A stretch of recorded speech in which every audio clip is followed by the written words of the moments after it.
Hey guys, Boomer here. I wanted to take another minute to talk about what I learned with diabetes in watching doctors, specifically Dr. Jason Fung. And I always want to preface by saying I'm not a doctor, but this is what I've learned from watching doctors, things that I've applied to my own situation as a type 2 diabetic. And what I learned from Dr. Fung is what I want to show you that really helped me to understand the process of diabetes. And I'm hoping that this is going to help you as well. And check out Dr. Jason Fung. The guy is apparently world-renowned and really knows his stuff, has just such a simple understanding, or he makes it simple to understand the process of diabetes. And he does it using a cup with a lid. So he says that if you will picture the millions of cells in your body like cups with lids, and the glucose that's in your system, the blood sugar, has to get into that cell because that's what the cell uses for energy. So what happens is your pancreas releases insulin. Insulin comes to this cup with the lid and knocks on it almost like a door and says, "Open up. There's some glucose for you."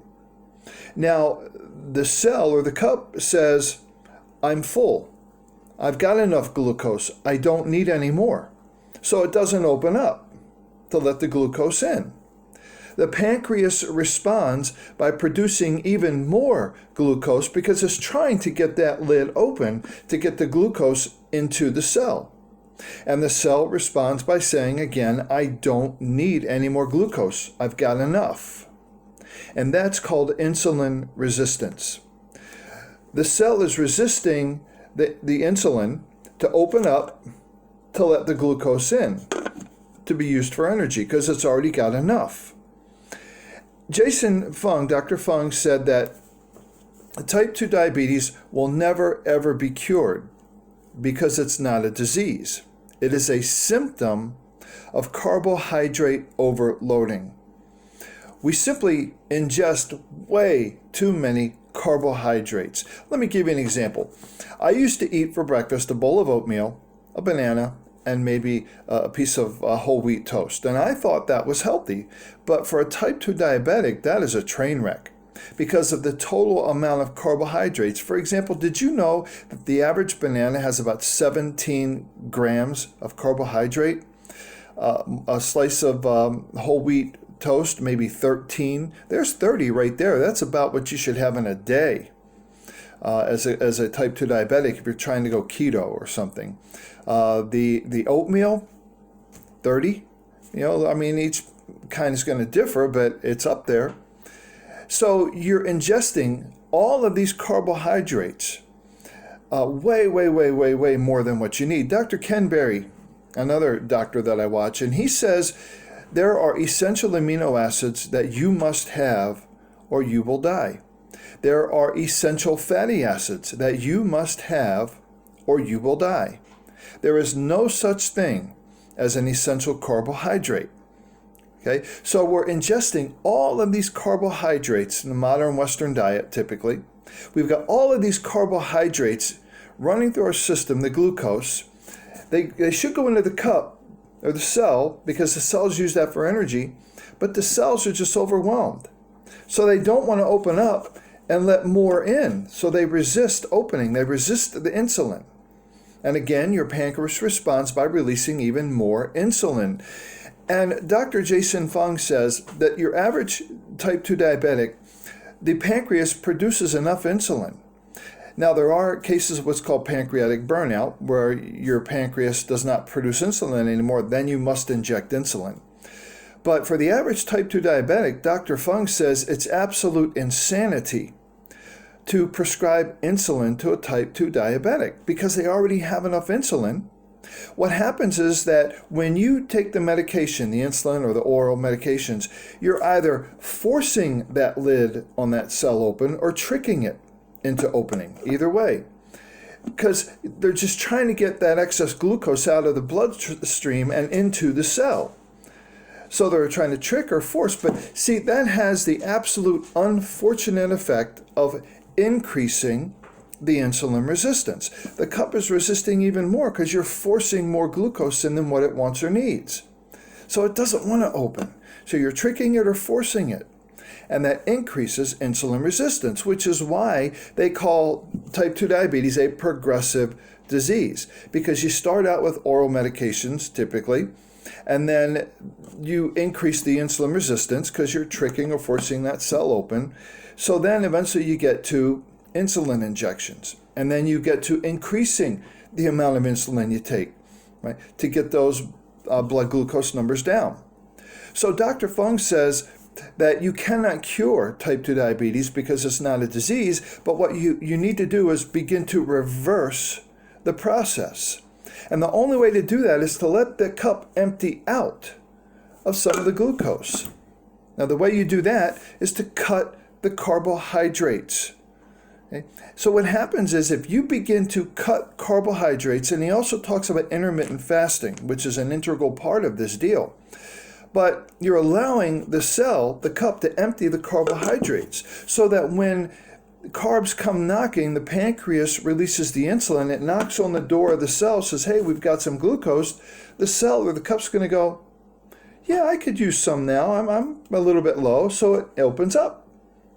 The pancreas goes, wow, that was a lot easier than the last time. And it keeps getting easier. So the pancreas begins to produce less and less insulin, thereby reversing insulinemia.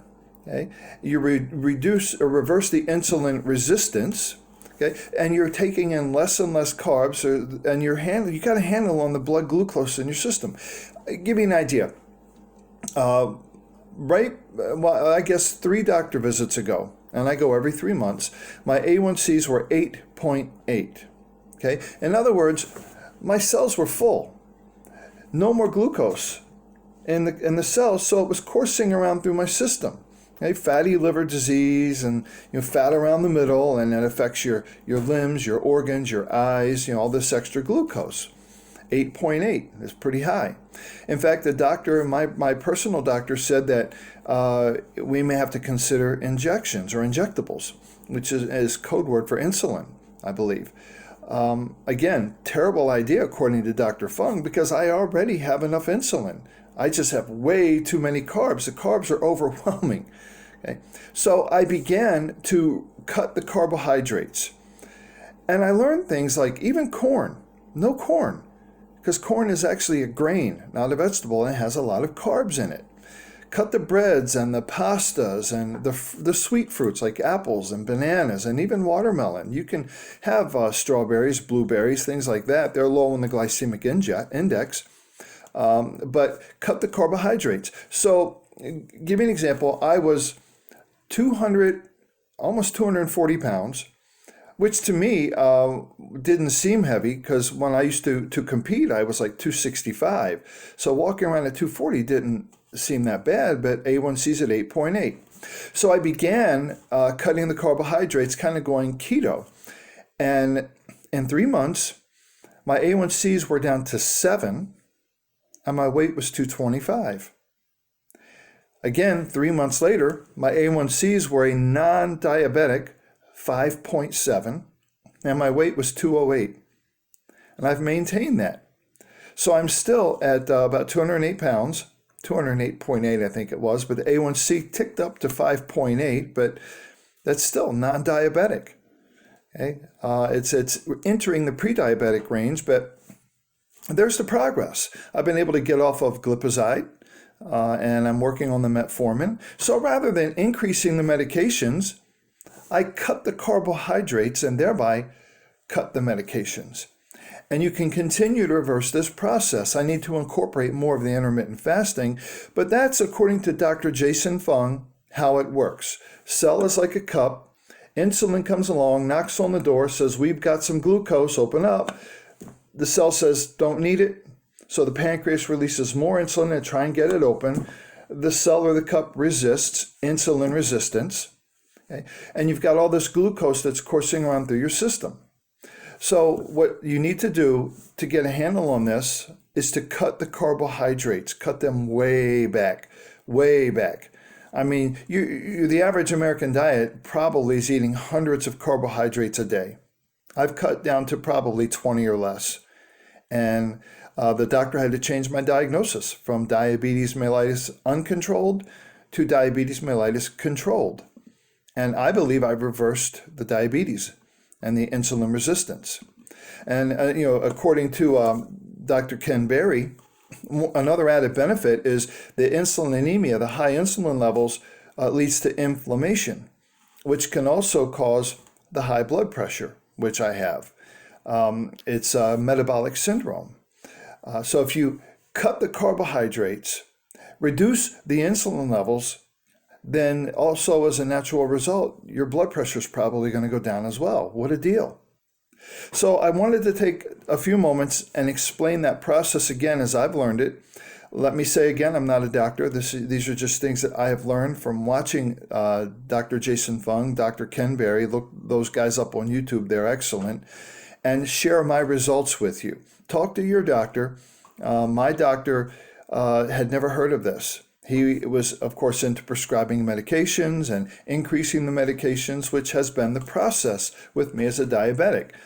Adding medications, increasing the strength of the medications. And imagine his surprise when we're now reversing that trend, just with diet. And you can do so many things with diet. No more white flour, sugar, all that stuff, but you can replace it with almond flour, coconut flour, which are low glycemic. I actually make a little chocolate cake in a mug in the microwave. It takes 90 seconds after you mix all the ingredients together, and put a little whipped topping, which is also low carb. And there's a nice treat once in a while. Can make pancakes using those flours. So there are things that you can do to change your diet, and you learn not to miss the things that you shouldn't be eating if you're a diabetic. And this also helps type 1 diabetics, as I've watched, just because it's the same process. You're overwhelmed with carbs, the glucose. So if you're a diabetic, check these guys out because it works. And wishing you all the best. And as I always say, even though I'm not on a bike because there's still a lot of snow on the ground, it snowed again a couple of days ago, probably 4 or 5 inches, but we're supposed to be in the 40s and near 50 all next week. So I'm expecting all this snow to go away. Tomorrow is March 1st, and the weather's getting warmer, and we'll be on 2 wheels before too much longer. But until that happens, give this a shot. And by the way, it's great for losing weight as well. Not only to control your diabetes, but to lose weight. Again, I lost 35 pounds, thereabouts, 30 to 35 pounds. And I didn't even think I needed to, but so much healthier. And then before long, we're going to be on 2 wheels, and I'll do some other videos. I want to do T-clocks, how you do the walk-around check on your bike before you ride to make sure everything is operational the way it should be. So once we're back on 2 wheels, I can say ride safe and ride often. But now I'll just say until next time, we'll see you then.